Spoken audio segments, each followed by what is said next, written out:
20 years. Can you believe I waited 20 years to play God of War?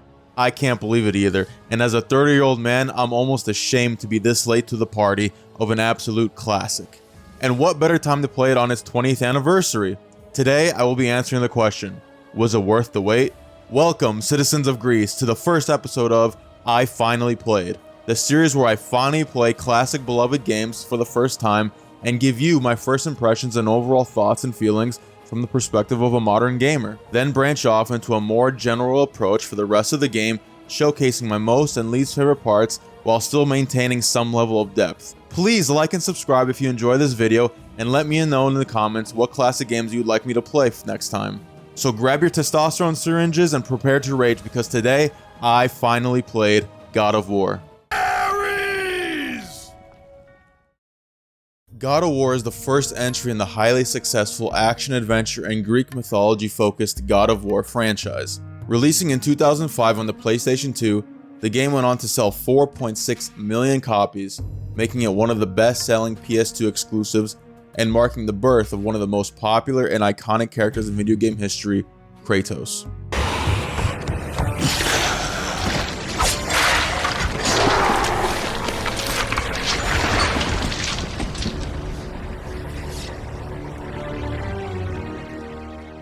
Game director David Jaffe was highly inspired by films like Clash of the Titans and games like Devil May Cry.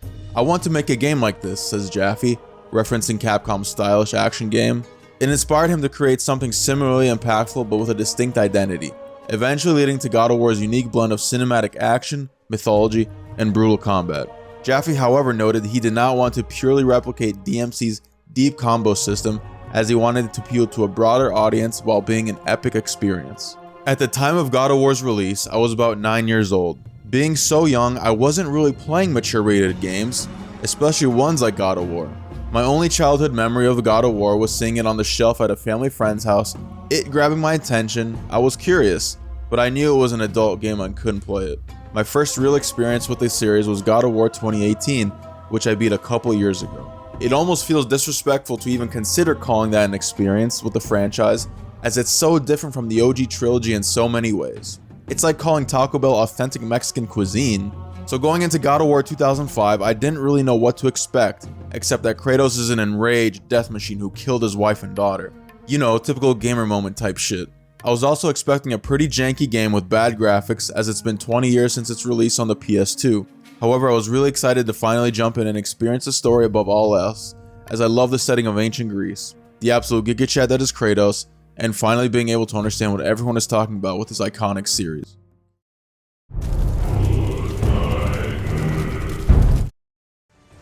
The title scene opens with intense trombones and brass instruments blaring in the background as Kratos stares menacingly into the camera under the shadows, instantly setting the epic tone of the game.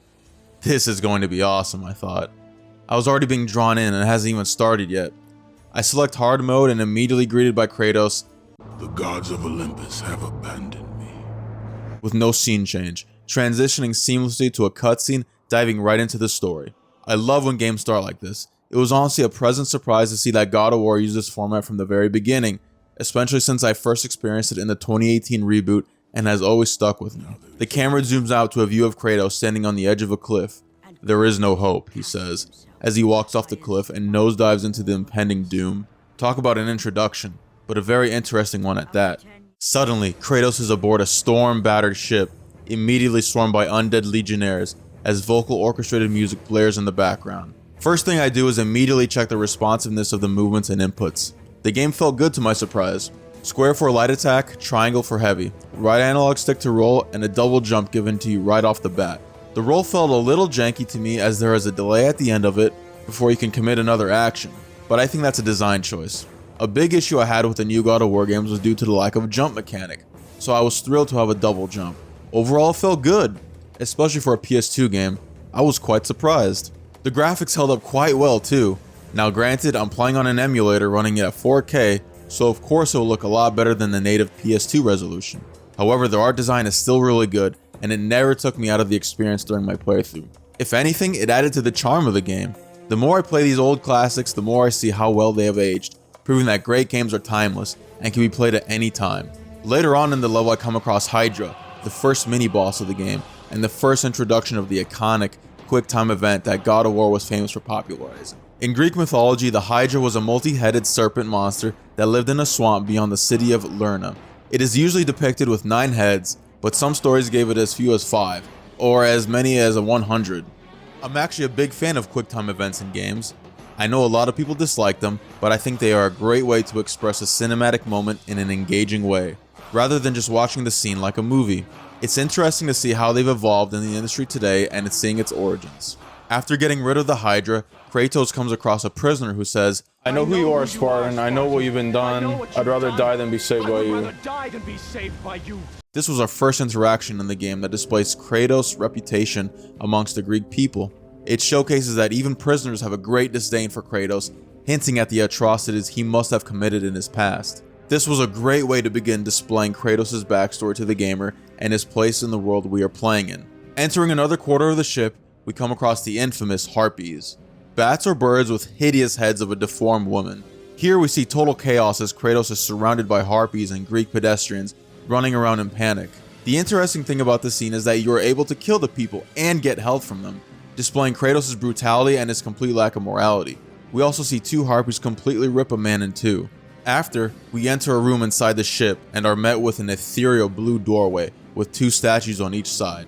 As we walk into the blue aura, we are thrown into a cutscene of the mighty god of the sea, Poseidon. You will need the power of the gods. Take this weapon, Kratos. Ooh, a weapon? Take this power and use it to defeat your enemies. Before he lets us into Athens, he grants us our first magical power of the game, Poseidon's Rage, a strong AoE attack that electrocutes enemies all in your vicinity, giving us a hint of Kratos' potential of strength. I was pleasantly surprised. I had no idea you could even get powers like this in the game, as I thought Kratos only had his Blades of Chaos for damage output. Seeing this cutscene displayed the brilliance of the Greek mythology theme of the game, and I began to feel excited about what the story had to offer. Finally, we fight the first real boss of the game, which is the final phase of the Hydra we fought earlier in the game. This time you have to kill all 3 of its heads. 2 of them are at the ground floor of the ship, whereas this final, much bigger main head is above, which you have to reach by climbing to the ship's crow's nest. After you kill the Hydra, we actually have to go inside the dead corpse to retrieve a key that we need to access to another part of the ship to continue the story. This actually reminded me of Ocarina of Time, when you had to enter Jabu Jabu's belly. As we are in the Hydra, we come across one of my favorite, most memorable parts of the first level. As we enter the Hydra, we hear a faint shouting. We are met with a man hanging on for dear life as he has the key Kratos needs around his neck, which Kratos takes and drops the man back into the black abyss of the Hydra to die. Damn. As a gamer in modern times where developers now won't even give you the options to be evil in their role-playing games anymore, BioWare, this moment was awesome and so refreshing to see. We take the key to the captain's quarters and are met with our first in-depth cutscene of the game and more background into Kratos' goals and his story. That is why it must be you, Kratos. Only a mortal trained by a god has a chance at defeating Ares. And if I am able to do this, to kill a god, then the visions, they will end? Complete this final task, and the past that consumes you will be forgiven.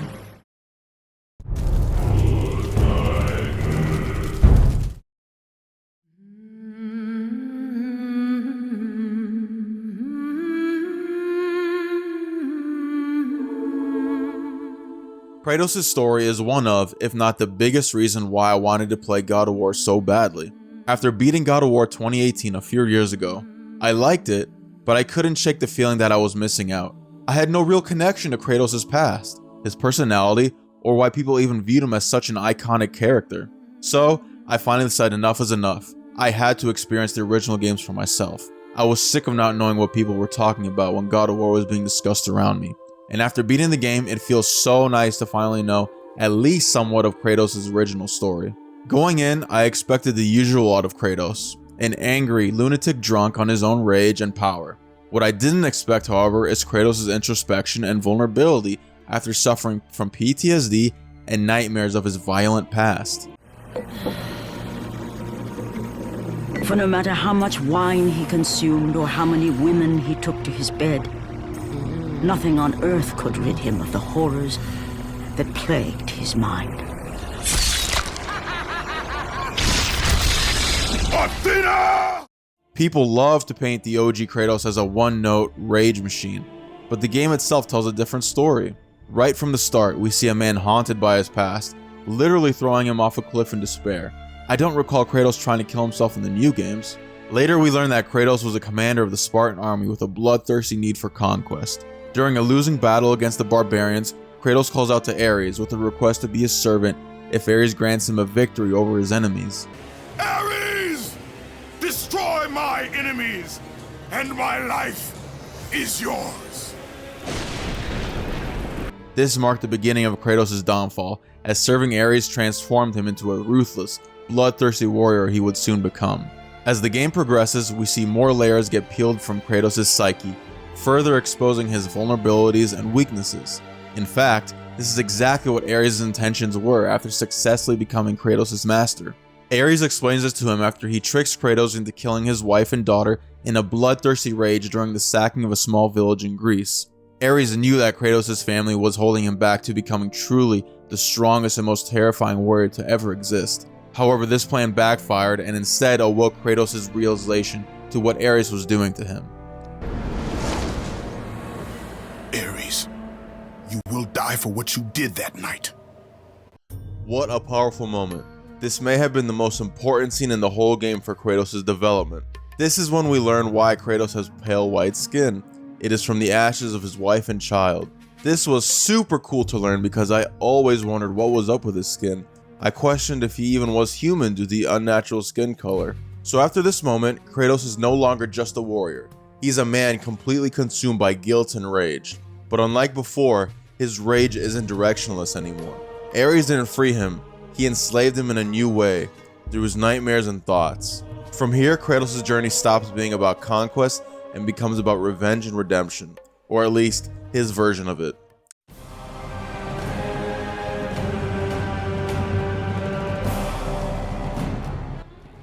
After successfully completing the Trials of Pandora's temple, Kratos is finally prepared to confront the god who tricked him, killing his family. Conceptually, I thought the fight made perfect sense. Kratos tapping into Pandora's box to literally grow to the size of a god was a satisfying escalation, and I don't know a better way for Kratos to fight Ares. Apparently though, this fight is infamous for being brutal on higher difficulties, and after seeing footage of it, I get why. It's one of those fights that demands perfection, and I can imagine it being a nightmare on anything above normal. That night, I was trying to make you a great warrior. You succeeded.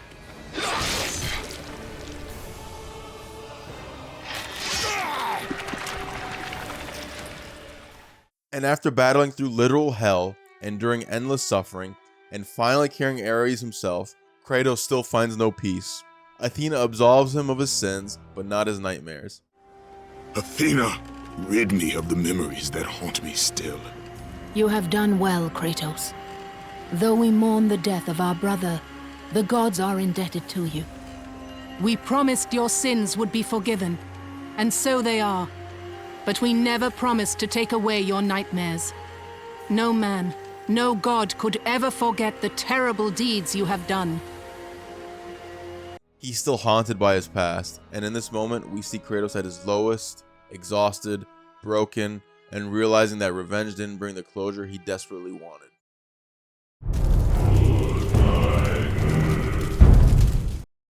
As I've said earlier, the gameplay was a lot better than I expected. While not perfect, overall I felt it to be pretty responsive and a smooth experience. The gameplay loop revolves around defeating enemies, collecting the red orbs, and upgrading Kratos' weapons and magic. Kratos has two physical weapons, the iconic Blades of Chaos, a great all-around weapon with long range, and the Sword of Artemis, which is predominantly a short-range weapon. This was a perfect blend of weaponry because the Blades of Chaos have terrible short-range usage. I had to constantly roll backwards as every attack with the blades brings you closer and closer to the enemies, so keeping the distance was crucial in being good at combat, especially on hard mode. And when I was stuck in small spaces, the Sword of Artemis was perfect and was able to easily take care of the swarms of enemies around me. This format kept the overall system of the physical combat balanced and simple. Kratos also has 4 magical powers in his arsenal. Each power has its own strength that needs to be used for certain scenarios throughout the game. However, like I said, I mostly use an upgraded Poseidon's Rage, as once it's fully upgraded, the AoE becomes so big and powerful it essentially melts enemies on impact. I really enjoyed using the powers given to Kratos. It worked well within the context of the setting and lore, and gave more depth to his arsenal and were fun to use. A big part within the gameplay that I was not expecting were all the puzzles and obstacles Kratos had to overcome throughout the game. And the longer the game went on, the more they became apparent. In the first half of the game, I enjoyed the puzzles. They were a good break from the constant action combat.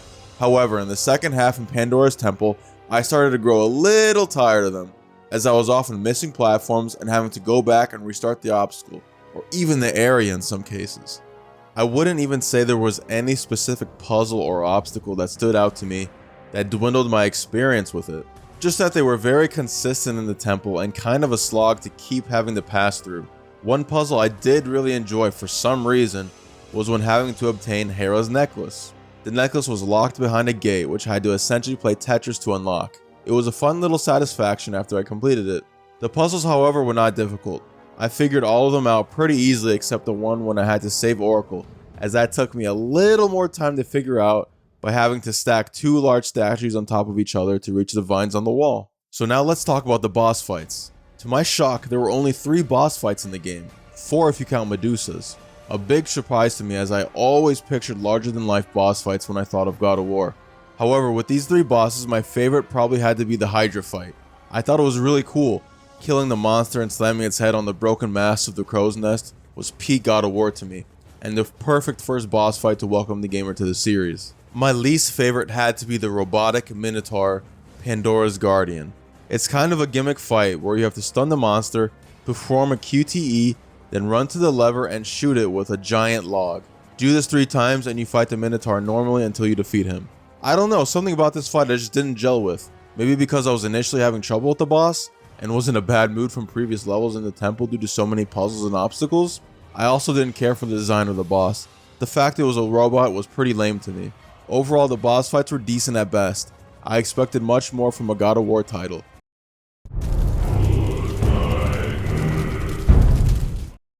Playing through Athens were honestly my favorite parts of the whole game. As a lover of ancient Greece, its architecture and culture, it was an absolute joy running through the city of Athens, surrounded by the aesthetics of its time. White pillars, temples, murals, statues, pots, the sea!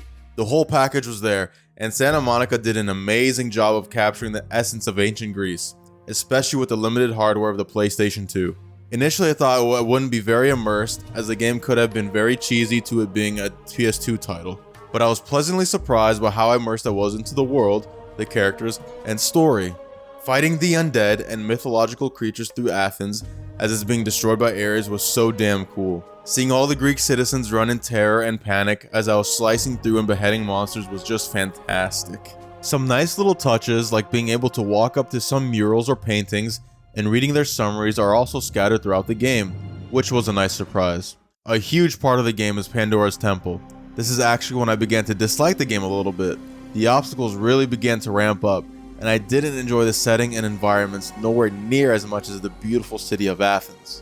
Pandora's Temple in general was more tedious, which I guess makes sense because it is supposed to be the ultimate litmus test for a warrior, as no one has ever been successful in retrieving the box. In no way am I saying it was bad. The levels are well designed with a lot of depth added throughout the temple. I just love the aesthetic of Athens the most. The temple is set up through 3 challenge areas: the challenge of Atlas, Poseidon, and Hades. Considering I don't remember much about the Atlas challenge, I'd have to say that was my least favorite one, and my favorite probably being the challenge of Poseidon, as that's where Kratos learns to dive underwater due to retrieving Poseidon's trident. Usually I don't care for water levels, but it struck a good balance where I wasn't overwhelmed by constantly having to be swimming. A cool little scene I liked was upon first landing on the back of Kronos at Pandora's Gate.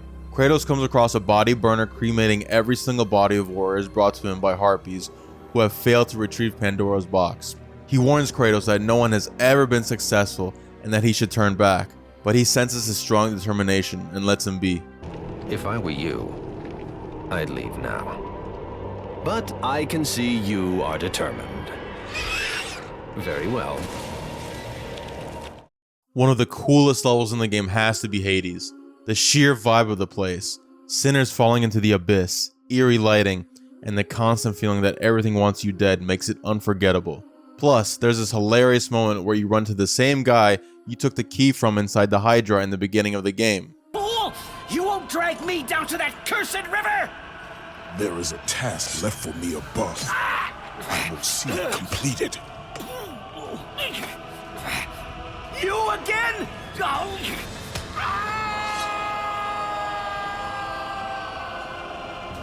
With all the charm, however, comes frustration. The level is riddled with obstacles and death traps trying to prevent Kratos from returning to Earth. I personally didn't have much trouble passing the obstacles here. However, I heard that this level is infamous for enraging people, especially climbing up the spinning death column. I could see this being super annoying if I were playing this as a kid.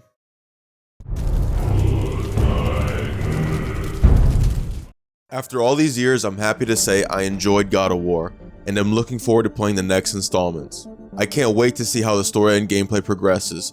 The thought of playing modern versions of the original God of Wars with 3 in Ascension makes me giddy inside. The story and setting were definitely my favorite parts of the game. I absolutely love the Greek mythology theme and running around Athens slaying monsters. I also really enjoyed Kratos as a character, and was pleasantly surprised at the amount of depth he had, and not just a brainless enraged animal like a lot of people make him out to be. Would modern gamers enjoy it? Absolutely.